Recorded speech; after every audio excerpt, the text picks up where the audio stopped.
আল্লাহর নবীকে 3টা বছর শিয়াবে আবি তালিবে জেলখানার ভিতরে বন্দি থাকতে হয়েছে।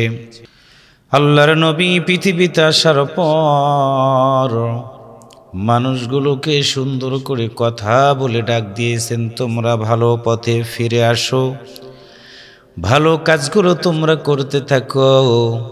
এই কথাগুলো শোনার পরে আবু জাহেল উতবা সাহেবরা নবীর সাথে খারাপ ব্যবহার করতে থাকলো। এমনকি সিদ্ধান্ত নিয়ে নিল তারা বিশ্ব নবীর সাথে তারা দুর্ব্যবহার করবে। কলিজাটা ফেটে যায় প্রিয় দিনী ভাইরা। যেই নবীর গায়ে মশামাছি পড়া হারাম ছিল, আল্লাহর নবী কোরআনের দাওয়াত দেওয়ার কারণে আল্লাহর নবীকে 3টা বছর শিয়াবে আবি তালিবে জেলখানার ভিতরে বন্দি থাকতে হয়েছে। আল্লাহর নবীর কোনো অপরাধ নাই। আল্লাহর জমিনে দিন কায়েমের আন্দোলনে শরীক থেকে পথহারা মানুষগুলোকে পথের যখন দিশা দিয়েছিলেন দরদের নবী, মানুষগুলো দলে দলে কালেমা পড়ে মুসলমান হচ্ছিল যখন আবু জাহেলের দলের লোকেরা সিদ্ধান্ত নিয়ে নিল আল্লাহর নবীকে আর পৃথিবীতে বাঁচতে দিবে না। গ্রেপ্তার করার সিদ্ধান্ত নিয়ে একটা দিন নয়, 2টা দিন নয়, 3টা বছর শিয়াবে আবি তালেবের ভিতরে বন্দি করে রেখে দিলেন। নবীকে খাবার দেয় না, পানি দেয় না, অনাহারে বিশ্ব নবীর জীবন চলতে থাকলো। সিরাতের ভিতরে পড়ে দেখেছি আল্লাহর নবী একদিন প্রচণ্ড ক্ষুধার যন্ত্রণায় ছটফট করে, কোনো খাবার নাই। নবীর গাল বেয়ে চোখের পানিগুলো গড়িয়ে গড়িয়ে পড়ে। কিতাবের ভিতরে পড়লাম বাবলা গাছের মতো গাছ, সেই কাঁটাযুক্ত গাছের পাতাগুলো খায়। দরদের নবীর চোখ লাল হয়ে যায়, ক্ষুধার যন্ত্রণায় পেটটা মনে হয় পেটের সাথে লেগে গেছে। আহারে, সেই নবীর গায়ে মশামাছি পড়তো না। প্রচণ্ড রোদের ভিতরে নবী আমার হেঁটে যাওয়ার সময় আকাশের মেঘমালাগুলো নবীর ছায়া দিয়ে দিত। অন্ধকার রাত্রিতে যখন নবী হেঁটে যেত, অন্ধকার রাস্তাটা মনে হয় আলোকিত হয়ে যেত। সেই দিনের নবীকে আবু জাহেলের দলের লোকেরা বন্দি করে খাবার দেওয়া বন্ধ করে দিয়েছে। কারণ হলো নবী অনাহারে মারা যাবে, আবু জাহেলের দোষ হবে না।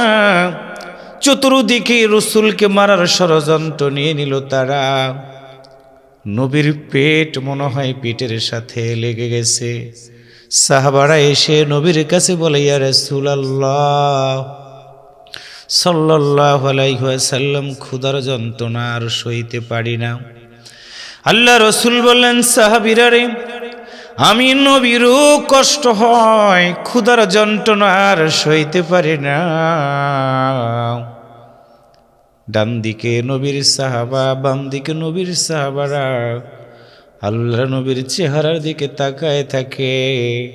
সাহাবীদের চোখ বেয়ে বেয়ে পানিগুলো গড়ায় গড়ায় পড়ে। আল্লাহর নবী সাহাবীদের ডেকে বলে, চিন্তা করো না, আল্লাহর সাহায্য অবশ্যই আসবে, টেনশন করো না। আল্লাহর নবী গাছের পাতাগুলো খায়। শক্ত গাছের শক্ত পাতাগুলো খাওয়ার কারণে নবীর বাথরুমটা বন্ধ হয়ে গেল। পেটের ভিতরে মনে হয় ব্যথা শুরু হয়ে গেল। আল্লাহর নবী বাথরুম থেকে বের হয়। আল্লাহর নবীর চেহারাটা লাল হয়ে গেল।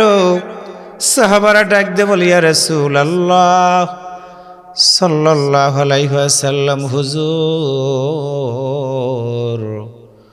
আপনার মতো নবীর চেহারাটা কেন লাল হয়ে গেল?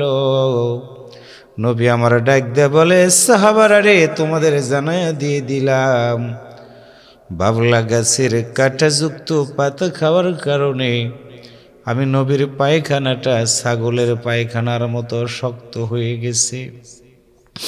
আল্লাহর নবী কথা বলতে পারে না, চোখ বেবে পানিগুলো গড়ায়া গড়ায়া পড়ে। সাহাবীরা নবীর দিকে তাকায় বলে, ইয়া রাসূলুল্লাহ, না না না, আমরা আমাদের সকল দুঃখ সইতে পারবো, সকল ব্যথা সইতে পারবো গো নবী, কিন্তু আপনার মতো নবীর ব্যথা, নবীর কষ্ট আমরা সইতে পারবো না।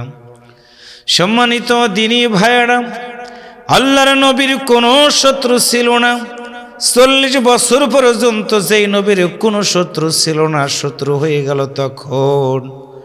নবী আমার কোরআনের দাওয়াত দিয়েছেন যখন, আজকেও কোরআনের দাওয়াত আপনি যখনই দিবেন, যদি দাওয়াত হয় হকের, হক বিরোধী লোকেরা আপনার সাথে খারাপ আচরণ করবে, আপনাকে দেখতে পারবে না, খারাপ ভাষায় গালিগালাজ করবে, সুযোগ যদি পায় তারা জেলখানার ভিতরে বন্দি করে রেখে দিবে।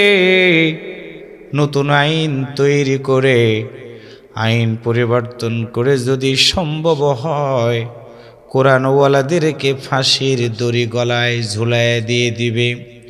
কারণ হলো, একজন কোরআনওয়ালাকে যদি পৃথিবী থেকে বিদায় করে দেওয়া যায়, জালিমরা মনে করে পথের কাঁটা দূর হয়ে গেল, কিন্তু তারা জানে না দিনের পথে যারা দাওয়াতি কাজ করে তাদের সাহায্যকারী হয়ে যায় একমাত্র স্বয়ং আল্লাহ তাআলা। আর মজলুমদের প্রতি যারা জুলুম করবে, আমার আল্লাহ তাআলা সেইটা সইতে পারে না। আজ হোক কাল হোক, মজলুমদের চোখের পানি আল্লাহর দরবারে কবুল হয়ে যাবে। যেমন করে নবীর দোয়া কবুল হওয়ার কারণে যেই মানুষগুলো আল্লাহর নবীকে জেলখানার ভিতরে বন্দি করে রেখেছিল, ওই নবী জেল থেকে বের হওয়ার পর কোরআনের দাওয়াত দিয়া আল্লাহর নবী সুন্দর একটা জীবন প্রতিষ্ঠিত করতে পেরেছিলেন, মানুষগুলোকে কোরআনের পথে আনতে পেরেছিলেন। সেখান থেকে আমাদের আজকেও সিদ্ধান্ত নিতে হবে, হকের প্রতি থাকবেন, বাতিলেরা বাধা দিবে, দুঃখ দিবে, কষ্ট দিবে, সব দুঃখ কষ্টকে আমরা যদি ভুলে গিয়ে এই জমিনে দিনের দাওয়াতি কাজ করে যেতে পারি, দাওয়াতি কাজের মাধ্যম দিয়ে এই দুনিয়ার জীবনটা আমার যেমন সুন্দর হয়ে যাবে, আখিরাতের জীবনটাতেও আল্লাহ তাআলা আমাদেরকে জান্নাত দান করে দিয়ে দিবে।